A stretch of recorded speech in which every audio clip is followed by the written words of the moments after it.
Hi, I'm Duncan McIntyre with the South Central Connecticut American Job Center. By joining us today, you're taking an important step towards finding financial freedom by gaining skills and knowledge that will help you on your road to success. Our objectives for today are to learn to build a budget, to help you increase income and decrease your expenses. And we're going to talk a little bit about the importance of financial goal setting, income, and expense tracking. Now, did you know that 60% of the financially stable people write down their goals? That's opposed to 17% of those who are struggling financially. It is critical that you write down your goals. My suggestion is to maybe take a Post-it note or a picture of whatever it is you're trying to achieve and put that around your house as a constant reminder of what your goals are. Now, the first step is to do a budget analysis. And this is where you determine what your income and expenses are, and most importantly, you write it down. Income can be anything from salary, perhaps you're doing odd jobs helping people with yard work. You need to include any kinds of gifts or maybe state assistance you may be receiving if you're getting child support or alimony. Everything counts and everything should be written down. As far as your paycheck, frequently misunderstood areas of that include your gross and your net income. Your gross income is the total amount of money that you have earned, whereas the net income is what you have to spend. That is after all the deductions have been taken out. That is the amount that will be on your check.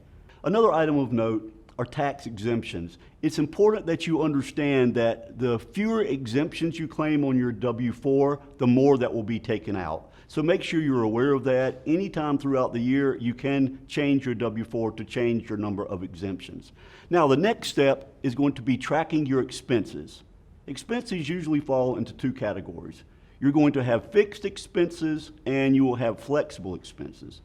Fixed expenses are usually things like your rent, maybe your daycare, things like that. Flexible expenses tend to change from week to week and month to month. Those are things like your grocery bill, travel, and entertainment. It is very important that you remember to filter any purchases through wants versus needs. Is it something that you really want, or is it something that you need? Wants are things that you desire, but you don't necessarily have to have. Whereas needs are things that you actually need in order to live.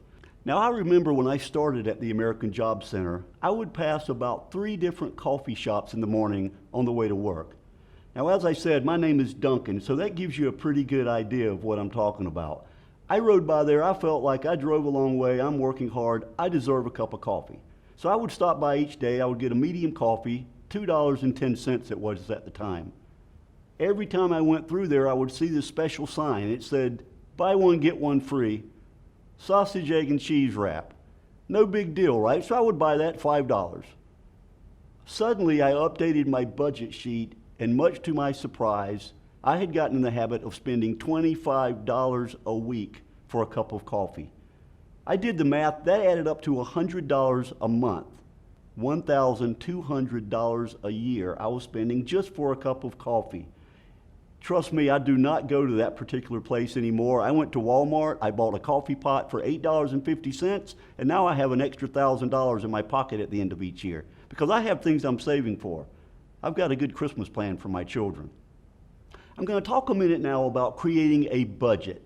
A lot of people think that budgets are restrictive, but in fact, it's quite the opposite. It gives you control, it gives you freedom over your finances, gives you less stress and anxiety, and it gives you the ability to reach your goals, whatever it is you have written down that you're really trying to get.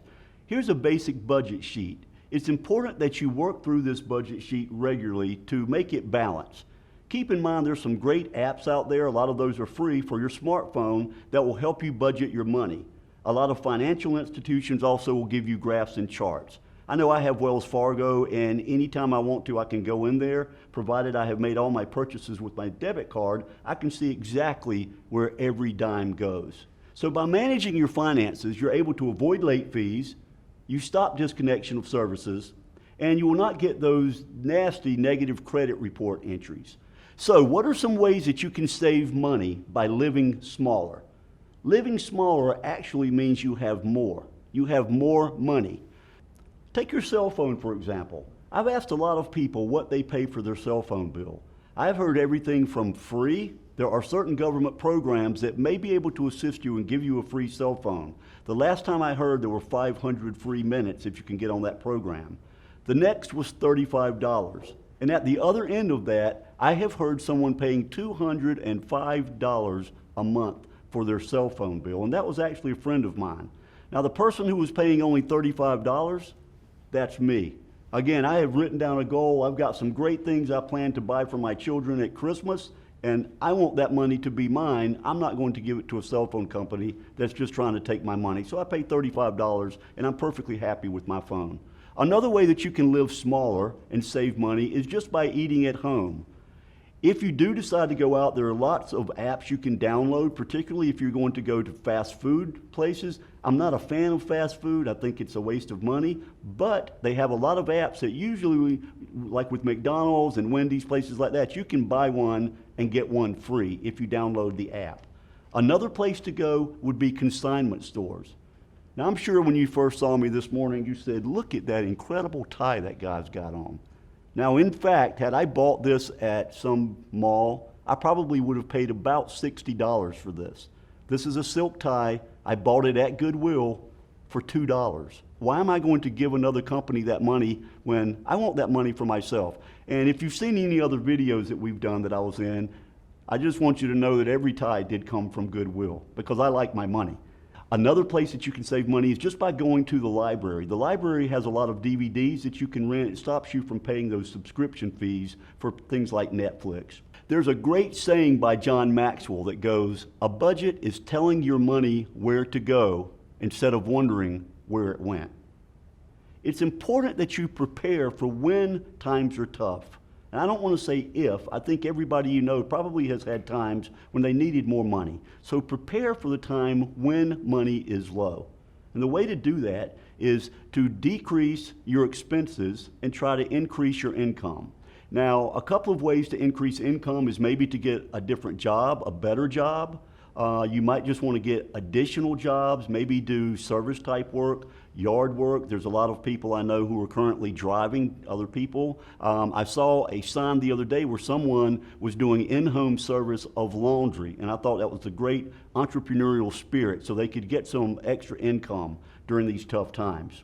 I actually have a neighbor who uses eBay, and they go to Goodwill, they buy items very inexpensively, they refurbish them, and then they sell them on eBay or Facebook Marketplace. So there's usually a way to find an extra dollar when you need it.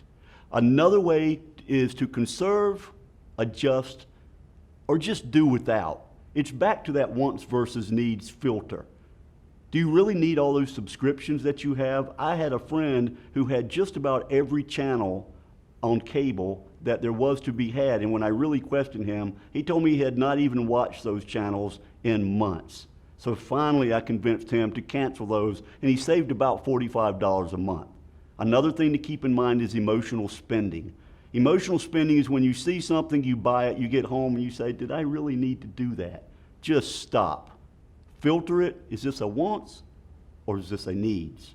Another thing you can do is renegotiate with creditors. I have recently renegotiated with my cable and internet provider, and I was able to save some considerable money.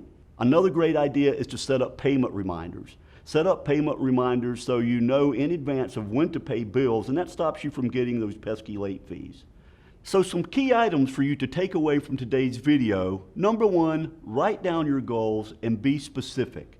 Remember to track all income and expenses and set up and stick to a budget. Prioritize all of your purchases. Remember to put those through the wants versus needs filter. Plan for success and you'll be on your way to financial freedom. Keep in mind that on workforcealliance.biz, the budget sheet that we referred to is available along with a lot of other great videos. I'm Duncan McIntyre with the South Central Connecticut American Job Center. Thank you so much.